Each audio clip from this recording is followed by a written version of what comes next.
আজকে একটা চিকেনের রেসিপি শেয়ার করব, যেটা বানানোর জন্য আমি কিন্তু এক ফোঁটাও তেলের ইউজ করিনি। এক ফোঁটা তেলের ব্যবহারও কিন্তু এই চিকেনটা বানানোর জন্য আমি করিনি। এই চিকেনটা একবার যদি তোমরা বানিয়ে খাও রাত্রের ডিনারে, তাহলে এটা তোমাদের জন্যে ভীষণ পুষ্টিকর হবে, ওয়েট লসে হেল্প করবে। আর এটা তেল ছাড়া বানানো বলে যে স্বাদে কোনো কম্প্রোমাইজ হয় তাও কিন্তু না, ভীষণই সুস্বাদু খেতে হয়। তাহলে আজকে চলো দেখে নিই কীভাবে আমি বানাচ্ছি এই রেসিপিটা। তার জন্য আমি নিয়ে নিয়েছি 6টা চিকেন লেগ পিস। আর এবারে লেগ পিসগুলোকে আমি ম্যারিনেট করে রাখবো। তো তার জন্য আমি ইউজ করছি হাং কার্ড বা জল ঝরানো টক দই। এই টক দইটা খুব একটা বেশি টক না হলেই ভালো হয়। ঘরে পাতা দই, সেটার জল ঝরিয়ে নিয়ে 6 টেবিল চামচ দই আমি ইউজ করলাম। 6 টেবিল চামচ দই, তারপরে আমি দিলাম স্বাদ মতন একটু লবণ, আর এর উপরে দিয়ে দিচ্ছি পেঁয়াজ আদা রসুনের পেস্ট। পেঁয়াজ আদা রসুন তিনটেই, পেঁয়াজ আদা আর রসুন তিনটেরই পেস্ট আমি দিয়ে দিলাম 3 টেবিল চামচ। তারপরে আমি দিয়ে দিলাম 1 চামচ গোলমরিচের গুঁড়ো, আর আমি দিলাম টাবাস্কো সস। এই টাবাস্কো সসটা এটা অপশনাল, তোমরা এটা স্কিপও করতে পারো। এরপরে আমি দিয়ে দিলাম 1 চামচ চিনি, চা চামচের 1 চামচ চিনি দিয়ে ভালো করে হাতের সাহায্যে আমি এটা ম্যারিনেট করে নিচ্ছি।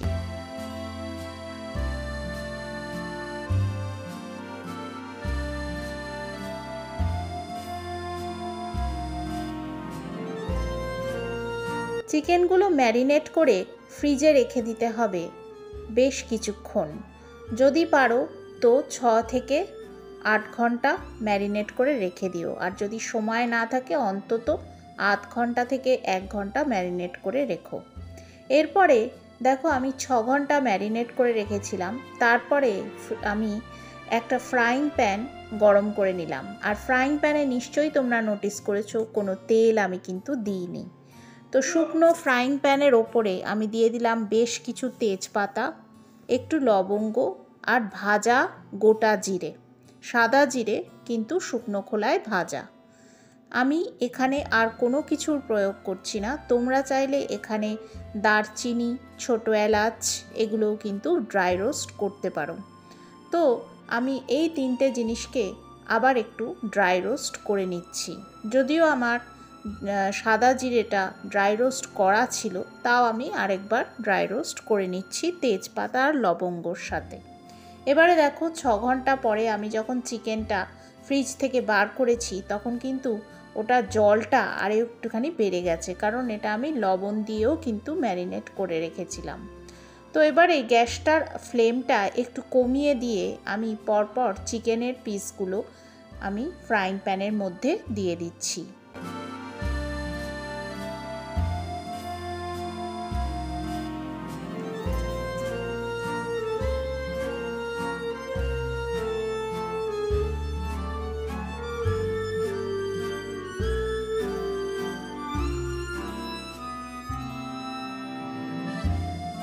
তারপরে যে দইয়ের যে ম্যারিনেশনটা ছিল সেটাও আমি এই চিকেনগুলোর ওপরে ফ্রাইং প্যানের ওপরে দিয়ে দিচ্ছি।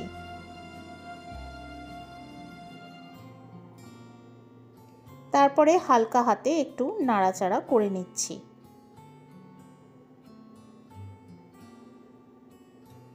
এই সময় আমার গ্যাসটা কিন্তু একদম মিডিয়াম ফ্লেমে আছে। লো টু মিডিয়াম ফ্লেমে কিন্তু এই রান্নাটা পুরোটা করতে হবে।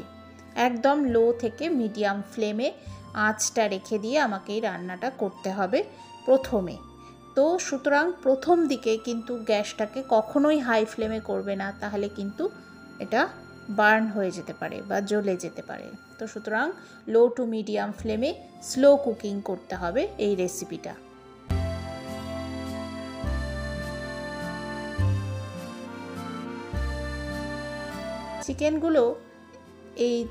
চিকেনগুলোর থেকে যে জলটা ছাড়বে বা দইয়ের থেকে যে জলটা ছাড়বে সেটার মধ্যেই কিন্তু বেশ কিছুটা পরিমাণ চিকেন সেদ্ধ হয়ে যাবে।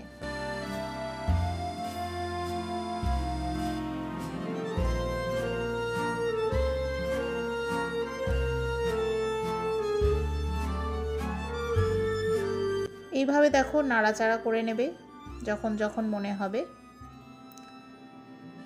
তারপরে যে প্লেটে আমি ম্যারিনেট করে রেখেছিলাম সেই প্লেটটা ধুয়ে আমি একটুখানি সেটার ধোয়া জলটাই একটুখানি এর মধ্যে দিয়ে দিলাম, দিয়ে একটু আবার নাড়াচাড়া করে নেব। ও হ্যাঁ, আমার তো বলাই হয়নি, আমি হলাম সৌমি ক্যানাডার থেকে। যারা আজকে আমার চ্যানেলে নতুন তাদেরকে বলি, তোমরা যদি আমার চ্যানেলটা সাবস্ক্রাইব এখনও না করে থাকো তাহলে সাবস্ক্রাইব করে পাশে থাকা বেল আইকনটা প্রেস করে দিও, যাতে যখনই আমি কোনো ভিডিও দেব তোমরা যাতে ভিডিওটা দেখে নিতে পারো। আর আজকের ভিডিওটা দেখে যদি তোমাদের মনে হয় যে ভালো লাগলো তাহলে অবশ্যই একটা লাইক, শেয়ার, কমেন্ট করে দিও। এরপরে আমি এর মধ্যে দিয়ে দিচ্ছি ফুটন্ত গরম জল। ফুটন্ত গরম জল আমি এর মধ্যে দিয়ে ভালো করে ফুটিয়ে নেব। তারপরে যখন জলটা কম হয়ে আসবে, যখন জলটা কমে যাবে, তখন আমি এর মধ্যে দিয়ে দেব আবার কিছুটা স্বাদ মতন লবণ। অলরেডি আমি লবণ দিয়েই কিন্তু চিকেনগুলো ম্যারিনেট করে রেখেছিলাম, কিন্তু এখানে আমার লবণের কোয়ান্টিটিটা আমি একটুখানি বুঝে আরও একটুখানি স্বাদ মতন লবণ অ্যাড করে দিলাম, দিয়ে ভালো করে আমি নাড়াচাড়া করে নিলাম। এবারে দেখো চিকেন থেকে তারপরে দইয়ের থেকে অনেকটাই জল বেরিয়েছিল, যার জন্যে সেই জলেই কিন্তু পুরো কুকিংটা আমার হয়ে যাচ্ছে।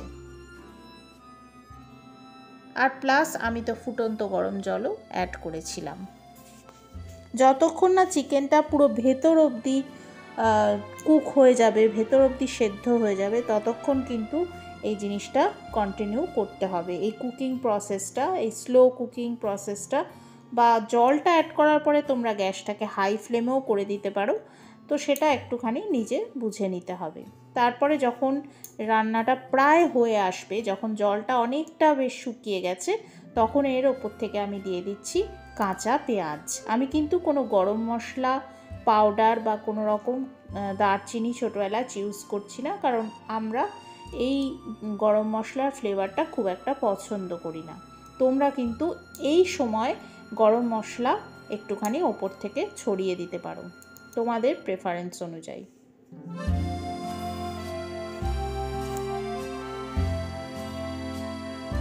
এবারে দেখো গ্যাসটা আমি অফ করে দিয়েছি, আর সুন্দরভাবে কিন্তু একদম চিকেন রেডি হয়ে গেছে। এবারে আমি চিকেনটা সার্ভ করে দিচ্ছি। আশা করি তোমাদের এই রেসিপিটা খুব ভালো লেগেছে। তোমরা তো অনেক রকম চিকেনের আইটেম খেয়েছো, অনেক তেল দিয়ে, অনেক মশলা দিয়ে চিকেনের আইটেম খেয়েছো। একবার এইভাবে চিকেন বানিয়ে দেখো, নিশ্চয়ই ভালো লাগবে। সেটা তোমাদের স্বাস্থ্যের জন্যও ভালো হবে, স্বাদেও খুব সুন্দর হয়, একটু আলাদা হবে, খুব ভালো লাগবে, আমার এটাই আশা রইল। আর ভালো লাগলে কিন্তু অবশ্যই কমেন্ট করে জানাতে ভুলো না। এই রেসিপিটা মেনলি ডিনারের সময় তোমরা সার্ভ করতে পারো, রুটির সাথে বা ভাতের সাথে তোমরা খেতে পারো। রুটির সাথে আমি তোমাদের রেকমেন্ড করব, এটা খেতে খুব ভালো লাগে। সঙ্গে একটু স্যালাড কেটে নেবে, দারুণ একটা ডিনার কিন্তু তোমাদের হয়ে যাবে। তো খুব ভালো লাগবে তোমাদের, এটা আমার মনে হয় আর কি। ঠিক আছে, তো আজকে আমি এই ভিডিওটা এই অবধি রাখছি। তোমরা সবাই খুব ভালো থেকো, সুস্থ থেকো, সুন্দর থেকো, সকলকে নিয়ে ভীষণ আনন্দে থেকো। আর অবশ্যই কিন্তু সঙ্গে রেখো আমার এই channel exploring the maple country cooks. আজ আসি, দেখতে থাকো।